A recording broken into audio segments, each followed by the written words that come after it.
Hey, what's up? I'm Coach Ryan Finley from VIPAR. Today I want to talk a lot about how you can use a pulley to change where in the resistance you get, or where in the movement profile you get the most resistance out of a lateral raise.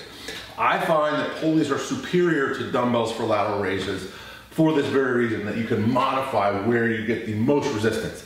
Every movement in the gym has an area of the movement where the movement is easier and you get less resistance, and then it gets heavier. So in a traditional dumbbell lateral raise, when you're holding the dumbbell at your side, it's easy at the start. You could probably take a 150-pound dumbbell and move it from here to here. That's easy because gravity goes down, so there's very little resistance there.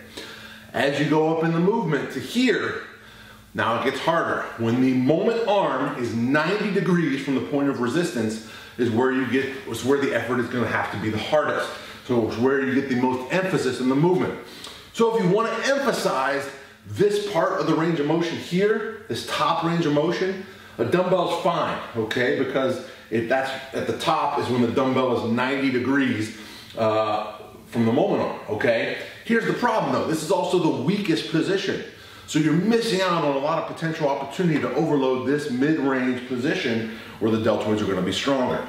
This is where the pulleys come in. You can modify the resistance curve.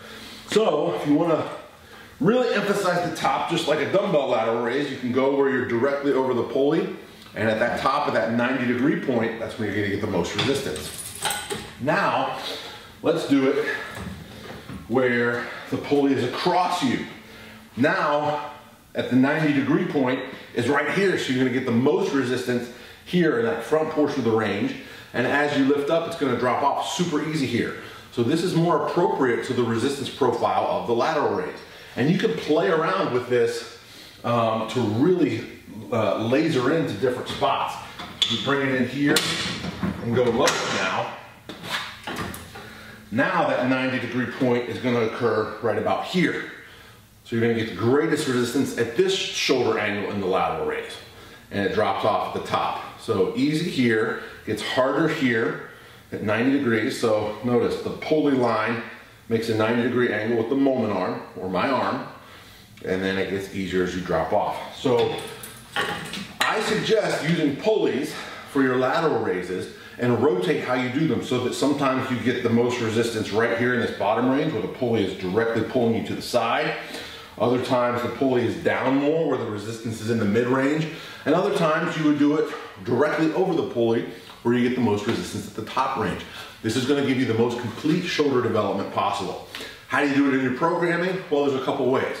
One is you could use one variation for a given phase for lateral raises and do that progression every workout and try to get stronger for say 3 to 6 weeks at that one angle, and then the next phase you would switch to a different angle.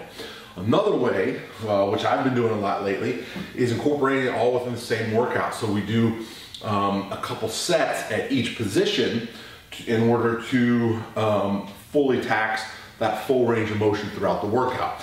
Final way you can do it, which is really hard, is to do it all as one mechanical set or one giant set, where you modify your body in the pulley position as you fatigue to make it harder. So in this case, you would start with the hand directly over the pulley and work there.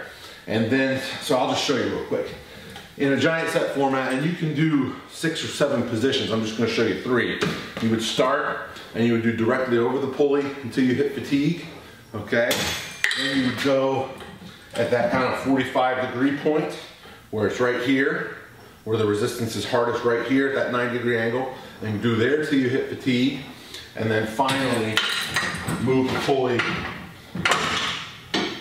up and out so that your greatest resistance is in this first part of the range of motion. You can go cross body with this too. I highly recommend it. You're going to get a bigger stretch on the lateral and posterior delts if you let the arm go across the body in that variation.